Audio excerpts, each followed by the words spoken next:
everyone, here I am again doing a list of 10 words that are related to trans. So if you didn't see the first one, you're not sure what words they are, you can always go back and take the basic stuff like what's LGBT and so on and so forth. That's the most basic stuff, but it's okay if you don't know. That's why I'm doing these videos, just to get it out of the way. So let's take a look at these 10 words which are going to build up on top of that. So for the first word, once you know someone's a transgender, you can split them into two categories. You've got a trans man and a trans woman, or we also sometimes like to use the word MTF, which is male to female, or FTM, female to male. And for the most part, this is a generally accepted term, I believe. You can call me a trans woman, that's absolutely fine. But just like the word transgender, it doesn't necessarily mean I'm going to go through certain surgeries and stuff. It doesn't necessarily mean I've already started my medication and stuff. It just means that my brain, my soul identifies as the opposite gender that I was born with, and I'll be probably doing something or taking some steps into making my body align with how I feel about myself. Okay, the next three of them are all connected with each other. So the first one we have is pre-op. Pre-op means that I'm someone that will get surgery, and it mostly refers to the sex change surgery. So if I was a pre-op trans woman, that means at some point I do plan on getting sex change and changing it, and opposite for trans men as well. The second one is post-op, and post-op means, well, post-operation. So I've already had the sex change, I've already done the surgeries. And then the third one in these three words is non-op. Non-op means I have no plans on doing the surgery. So for me, honestly, I think, for example, when I'm dating someone, when I'm meeting someone, I do want to know, because for me, my preference is most ideally another non-op trans woman. That's what I'm attracted to the most. That's what I like the most physically. I'm okay with, a post-op. I'm okay with a born cis woman or whatever. But that's something that I like to know. And but a lot of people don't like you asking that question. But for me personally, just in terms of matching with someone, I would ask and use these things. But for most people, they don't want you to ask that. If you're just making friends, there's absolutely no reason to know what their genitals are going to be, if they've had the surgery yet or not. Never ask a trans person if you've had the surgery or not. That's very rude. Only find out when it comes to that stage in your relationship where both you trust each other and you genuinely have a thing going on that you would like to know. Then okay, if both of you are comfortable, then that's it. But don't just walk up to a trans person and say, hey, are you post-op, pre-op, have you had the surgeries? No, that's absolutely rude, and don't do that.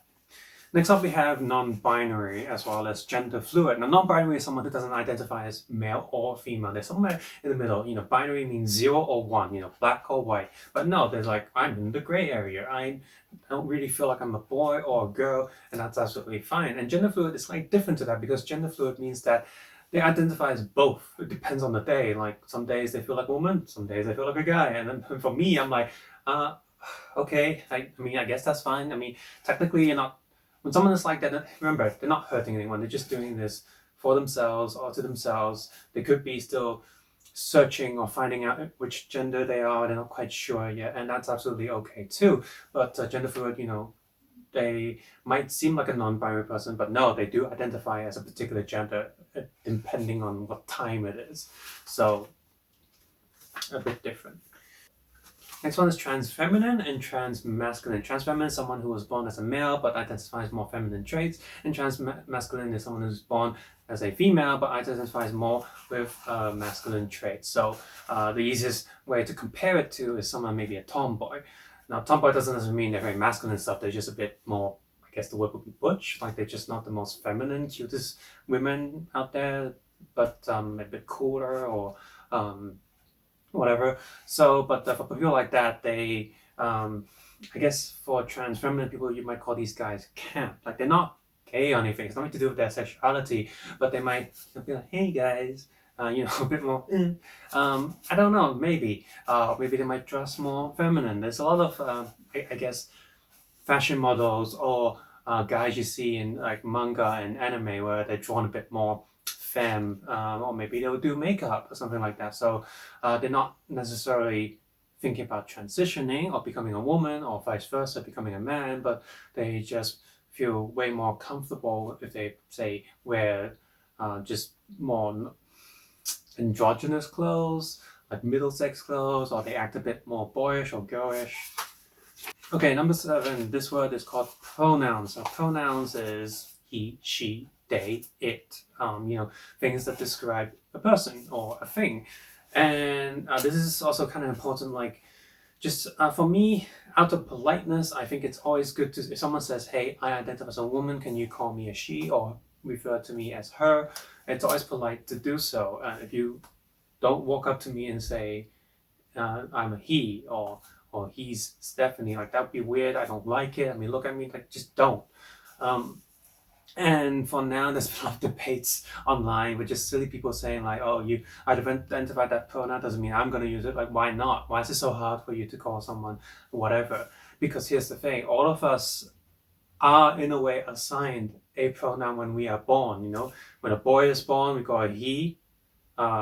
He is a boy, he is a baby boy, and a girl is born, she is a baby girl. It just happens, right? So everyone is assigned a pronoun at birth. Did the kid choose the pronoun? No, it's just because the kid's like closer to a certain gender or whatever, and that's just people take it for granted. People take pronouns for granted, and of course, finally, never refer to any trans person as it or non-binary person as it. That's just rude and ridiculous. Just don't do that. You're just trying to hurt someone when you do that. So if someone just asks, hey, can you refer to me as this? It's so easy. It's just a word.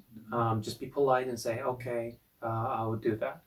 Even if you don't like it, even if you don't agree, it's not your body, it's not you. If you don't want to hang out or talk to that person, that's fine, but don't walk up to them and purposely use a pronoun they don't like. It is very hurtful. You can try walking up to a born woman, a cis woman, straight woman, and start calling her a lesbian, a tomboy, or start calling her a he, like, yo, guy, like, that's rude too. I mean, that's just someone who's born a woman. That would hurt too. So it's no different for any trans person. Number 8, crossdresser, or sometimes online you'll see the word X-dresser. And X-dresser is a bit more of a, I wouldn't use that word as much. This there's an X in it, and for me it's related to, again, sexual or porno, something adult orientated. So just use the word crossdresser. Crossdresser is just someone who will dress as the opposite sex for their own pleasures. There could be many reasons for them to do that. They might not have decided to transition yet. They're trying it out, or they might feel just comfortable dressing in the opposite sex clothes, or some crossdressers have physical or sexual desired reasons to do it. There are many, many reasons. It just means that they will dress in the opposite sex. Now, for most part, crossdressers does refer to people who would dress normal, like